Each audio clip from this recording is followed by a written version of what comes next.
अस्सलाम वालेकुम दोस्तों, मेरा नाम है अजीम और आप देख रहे हैं मिस्टर इंजीनियर यूट्यूब चैनल। दोस्तों, आज की इस वीडियो के अंदर जो बैटरी चार्जर हम आप लोगों के सामने लेके आए हैं वो one of the best battery charger है मेरी नज़र में।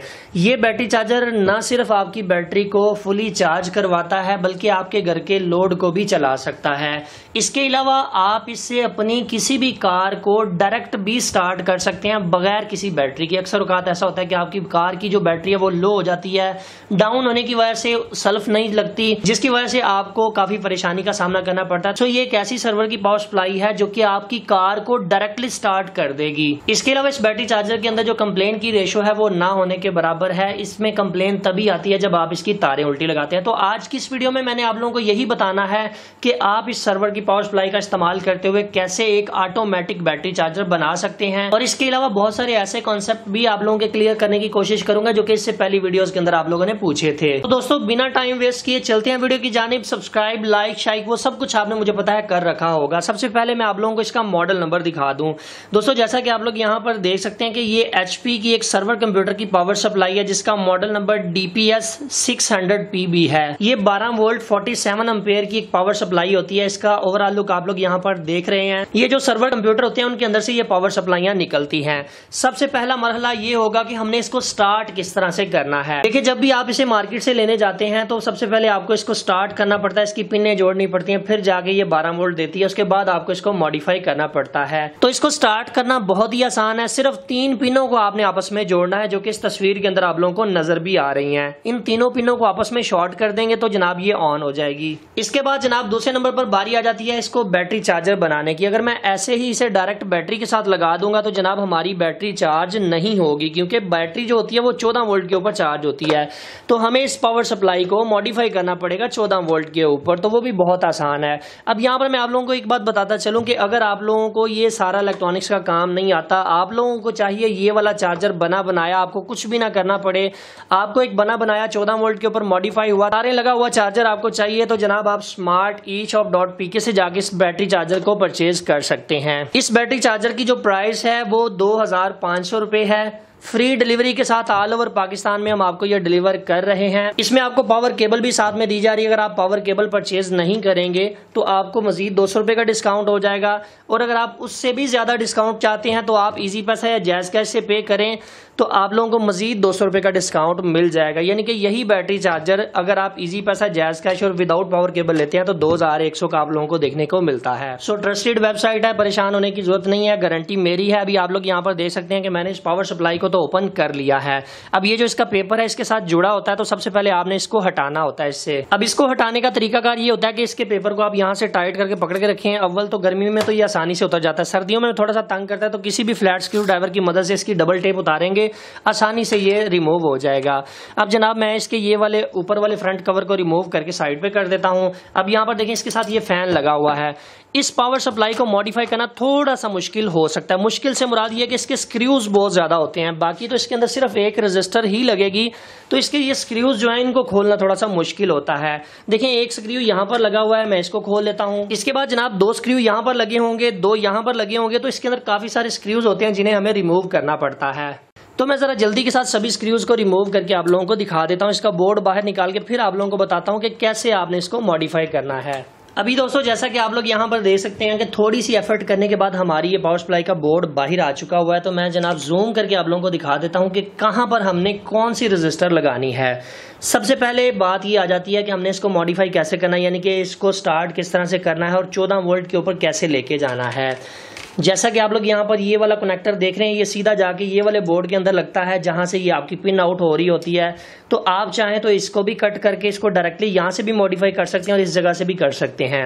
मगर मैं आप लोगों को जो तरीकाकार बताने वाला वो बहुत ही आसान है कि जनाब आपने ये वाला जो कनेक्टर है, ये जो आगे लगा होता है, आपने इसको कट कर देना है। ठीक है जी, इसको कट करने के बाद आपने इसको ज़ाया कर देना है। इसके ऊपर ये रेड कलर की एक वायर आप लोगों को नजर आएगी स्ट्रिप के ऊपर, तो जनाब आपने रेड कलर की वायर को साइड पे कर देना है और बाकी सभी वायर को आपने ज़ाया कर देना है, यानी कि उसको कट कर देना है। आपको चाहिए सिर्फ एक अदद रेड वायर। इस रेड वायर को आपने यहाँ से छील लेना है और जनाब इसको हम काविये की मदद से एक जगह पे सोल्ड करेंगे, वो मैं आप लोगों को सोल्ड करके जरा जूम करके दिखाता हूँ। दोस्तों जैसा कि आप लोग यहाँ पर देख सकते हैं कि यहाँ पर एक छोटा सा SMD कैपेसिटर लगा हुआ था। इसकी ये वाली इस साइड के ऊपर हमने इस रेड वायर को लगाना है, तो हमारी ये पावर सप्लाई स्टार्ट हो जाएगी। हमें इसको बार बार इसको फिटिंग करके इसको टेस्ट नहीं करना पड़ेगा ऑन करके।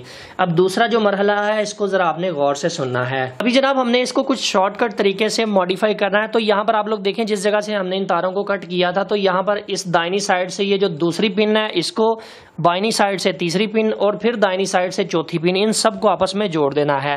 ये जो तारे मैंने कट की थी इनका मैं बारीक सा एक जंपर लेके मैं आपको जोड़ कर दिखा देता हूँ कि किस तरीके से आपने जोड़ना है। दोस्तों जैसा कि आप लोग यहाँ पर देख सकते हैं कि हमने दाहिनी साइड से दूसरी पिन, बाइनी साइड से तीसरी पिन और फिर दाहिनी साइड से चौथी पिन को आपस में शॉर्ट कर दिया है। अब बस इतना सा काम था। अब हम एक रेजिस्टर यहाँ पर इस्तेमाल करेंगे 1 किलो ओम की। 1 किलो ओम की रेजिस्टेंस मैं यहाँ से पहले नंबर वाली लेग के साथ लगाऊंगा और इस साइड से मैं यहाँ पर 5वें नंबर वाली लेग के साथ लगाऊंगा। लीजिए जनाब, बस इतना सा काम था कि हमने इस रेजिस्टर को जो कि 1 किलो ओम की है, पहली लेग को 5वीं लेग के साथ आपस में हमने इस रेजिस्टर को जोड़ देना है, तो हमारी सप्लाई मॉडिफाई हो चुकी है। अब मैं अगर इसको इसी तरह से ऑन करूंगा तो ये प्रॉपर तरीके से काम नहीं करेगी, क्योंकि इसके अंदर प्रोटेक्शन लगी हुई है। तो हमने यहाँ पर एक ऑप्टो कपलर की इनपुट साइड को आपस में जोड़ देना है। इसको जोड़ना इसलिए जरूरी है ताकि इसकी प्रोटेक्शन को खत्म किया जा सके, क्योंकि ये प्रोटेक्शन के बगैर चलती नहीं है। क्योंकि अगर हम इसकी प्रोटेक्शन को खत्म नहीं करेंगे तो ये सही तरह से काम नहीं करेगी। तो मैंने जनाब इस वाली साइड के ऑप्टो कपलर की इनपुट साइड को आपस में जोड़ दिया है। तो अब इस सप्लाई की प्रोटेक्शन खत्म हो चुकी है। अब इसका मतलब ये नहीं है कि ये खराब हो जाएगी, क्योंकि अगर हम इसकी प्रोटेक्शन को बंद नहीं करते तो ये प्रॉपर तरीके से काम नहीं करेगी, बार बार डिस्कनेक्ट हो जाएगी, जिसकी वजह से हमें परेशानी का सामना करना पड़ेगा। तो लीजिए जनाब, अभी बस इतना सा ही काम था। तो अभी हम इसके आउटपुट के ऊपर यहाँ पर मीटर को अटैच कर देते हैं ताकि हम वोल्टेज की ट्यूनिंग कर सकें।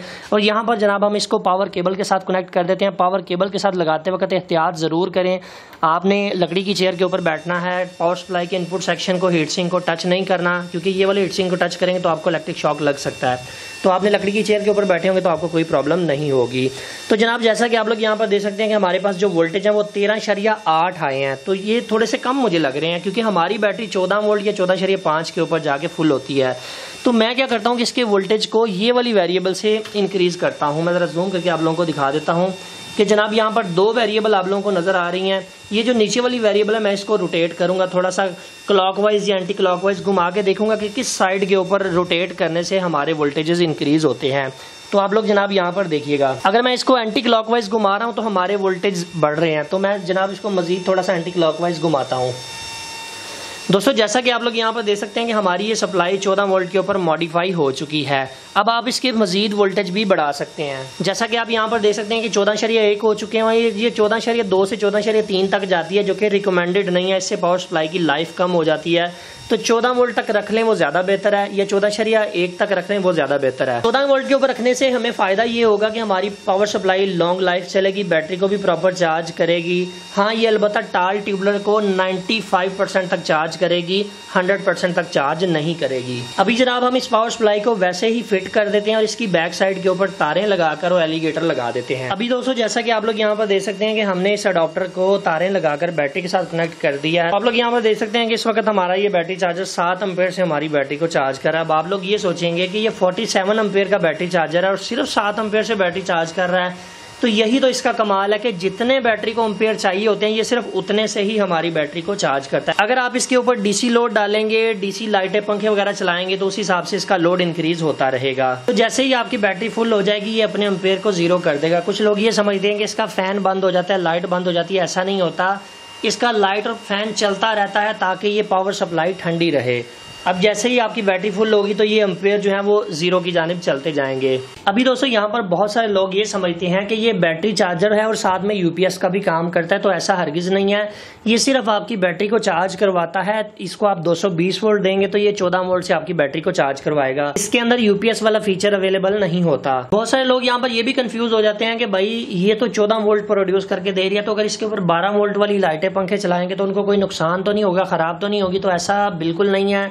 अगर आप इसके ऊपर डायरेक्ट कोई भी मोटर, पंखा, लाइट वगैरह चलाते हैं तो उसको कोई मसला नहीं होगा, वो आसानी से चलती रहेगी। अभी दोस्तों बात करते हैं इस बैटरी चार्जर की खूबियों की और खामियों की। सबसे पहली खूबी मुझे इसके अंदर ये नजर आई है कि ये आपकी बैटरी को ऑटोमेटिक चार्ज करवाता है। जितने एम्पेयर की बैटरी को जरूरत होती है उतने एम्पेयर से आपकी बैटरी को चार्ज करता है। दूसरी खूबी इस बैटरी चार्जर के अंदर ये है कि आप इससे कोई भी हैवी लोड चला सकते हैं। यानी कि कुछ मोटर्स ऐसी होती हैं वो 20 से 30 एम्पेयर का लोड लेती हैं, तो स्टार्टिंग के ऊपर आसानी से ये उसको उठा सकेगा, उस लोड को आसानी से चला लेगा। जबकि जो चाइना के बैटरी चार्जर होते हैं वो डायरेक्ट लोड नहीं उठाते, उनके साथ बैटरी को लगाना जरूरी होता है। तो अगर आप इस तरह की कोई मोटर का इस्तेमाल करना चाहते हैं जिसको आपने ज्यादा स्पीड से घुमाना हो, ज्यादा आरपीएम लेने हो, तो उसके साथ आप इसे यूज कर सकते हैं। अभी दोस्तों बात करते हैं इस बैटरी चार्जर की खामियों की। तो सबसे पहली खामी मुझे इसके अंदर ये नजर आई है कि जनाब इसका पंखा थोड़ा सा शोर करता है। यानी कि जब ये बैटरी चार्जर आपकी बैटरी को चार्ज कर रहा होता है तो इसका ये जो ब्लोअर वाला फैन है ये हवा को इस तरफ भेजता है ताकि अंदर वाला सर्किट ठंडा रहे। ये तो एक अच्छी चीज तो है, मगर इसका थोड़ा सा शोर है जो कि आपको डिस्टर्ब कर सकता है। दूसरी खामी मुझे इसके अंदर ये नजर आई है कि जब ये वोल्टा की लाइन चली जाती है तब भी ये फैन चलता रहता है,